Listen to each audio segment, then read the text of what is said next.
increased our revenue by 54%, blah, blah, blah. Ms. Chen gets up there and goes, well, you know, we here at GDQH, we work with people like Steven Spielberg, Michael Bay, and Kevin McKeever. I'm in the front row and I'm like, oh God, this is not happening. And the funny part was, after that, the press all comes up to me, well, what's it like competing with Michael Bay? I'm like, I don't think he knows who I am. Yeah, it was just very, very funny. It was just like, God, I never thought I would be on the same screen as like Steven Spielberg and Michael Bay. Well, one of the interesting things we did at this event was we also made the official announcement that Robotech the Shadow Chronicles has been acquired by GDQH. And because I actually flew out there, it became a very, very big deal that an American showed up to be part of this signing ceremony.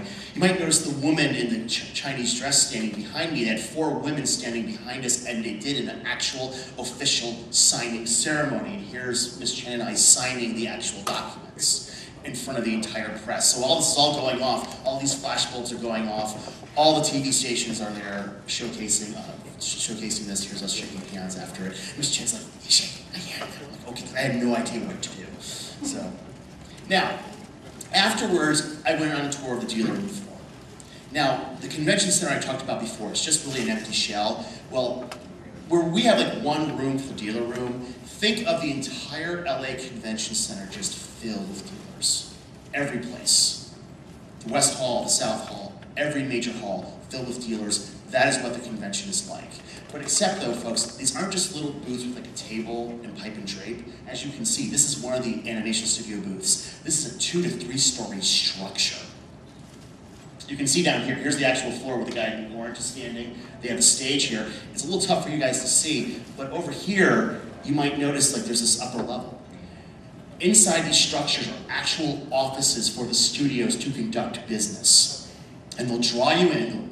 They saw me, they knew I worked for Harmony Gold. They all wanted me to come in there. You go up there, you sit down, and they actually do business at the event. So it's not just like a fan event, it's also an industry trade show. Here's another shot of the booth. You know, just to give you an idea, up here is like the second level of offices. And you might notice too, they have a stage. Later on, bands will come out and sing the theme songs to the Chinese shows, so the dealer room can get really, really loud. Hamtaro. All the Japanese shows are here, by the way, through Chinese affiliates. This is the China Mobile booth. Now, China Mobile is the Chinese equivalent of AT&T, the primary cell phone provider. Now, it was sort of interesting, too, because when you walk into the booth, you actually walk in, it's sort of like an enclosed booth area, and they have these big whiteboards over here. So Ella comes up to me and goes, well, Mr. Kevin, we should sign it. I said, okay, way to go over there. And I whip out the Sharpie they have, and I start signing it. And just as I start signing it, all the Chinese in the booth run over there and start taking my picture. I actually stopped it for a moment thinking I did something wrong. Like, no, Bella's like, no, keep signing. And every booth, every major booth had like one of these whiteboards. So you would sign, everyone would sign their name to the whiteboard. Now, we talked about before about China Mobile. China Mobile brings out mobile cellular tower trucks. Now, why, you ask? The convention is so large and so many people are showing up, it overloads the cell sites.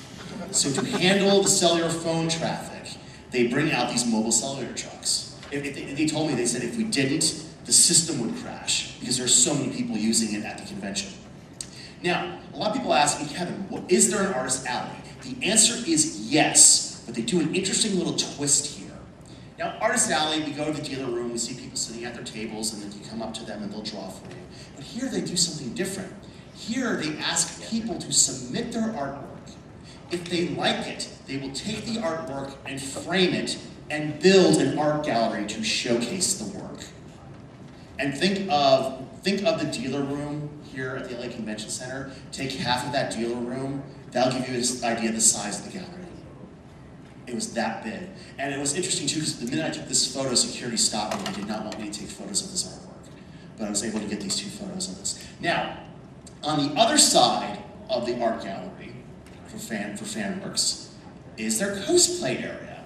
So now the big question I often get asked is, Kevin, do they cosplay? The answer is yes. Do they have a masquerade? The answer is yes.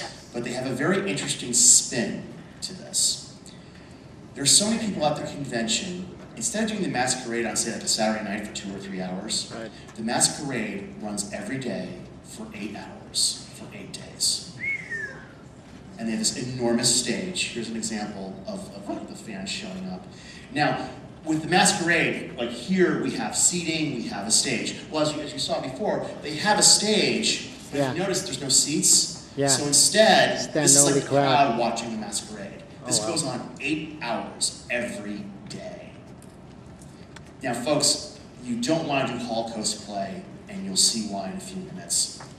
Now, here's yet another booth. Note, these are 2 to 3 story structures.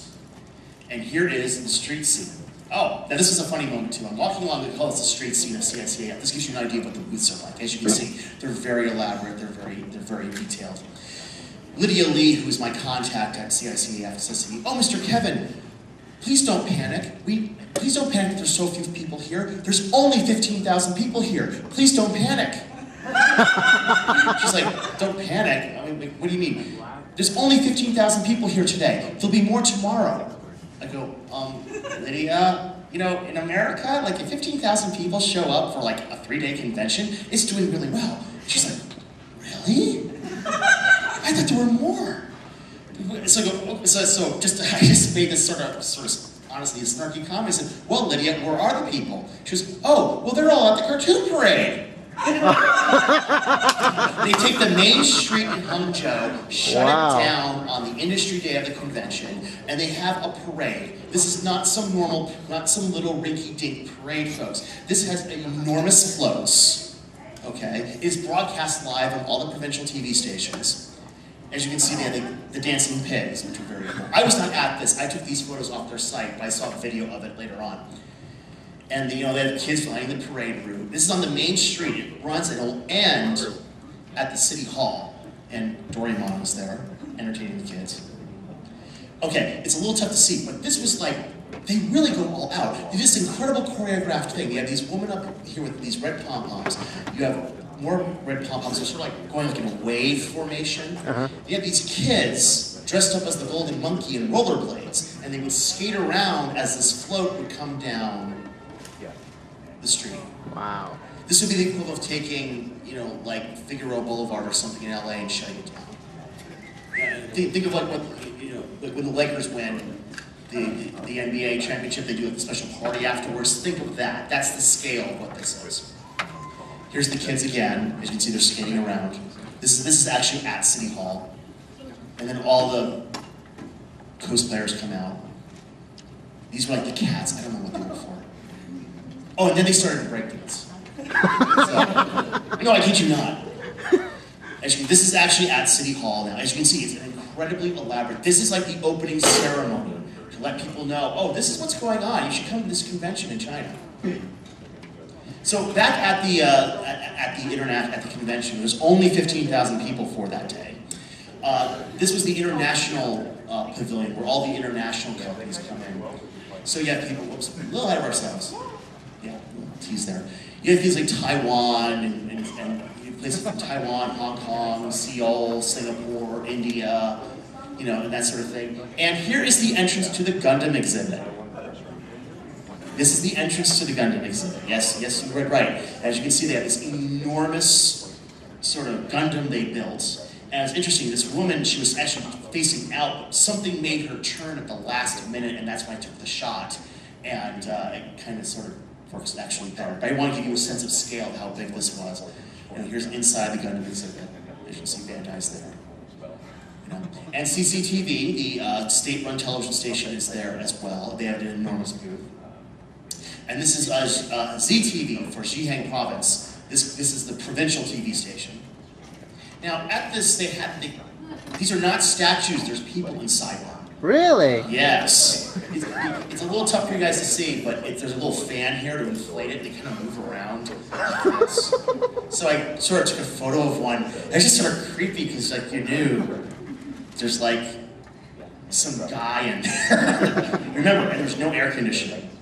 Yeah. Right. Yeah. Oh, trust me. There's a little later on. I'm going to tell you a story. So here's yet another one of those people cosplaying. Like, these are people that they hire for the booths to run them. The Hong Kong exhibit. Just another street scene. Once again, to give you a sense, as you can see, these are not just pipe little tables. These are structures that they built. All the companies build these structures. That's how important the show is. It's like an enormous trade show. Now, what they do at the booths is they do something a little different. Yes, they do panels, but a lot of companies will do their panels at their booths. So a lot of the booths will have little seating areas and little stages, and they'll often do like giveaways and whatnot at their booths. So once again, the dealer's room can get really, really noisy too.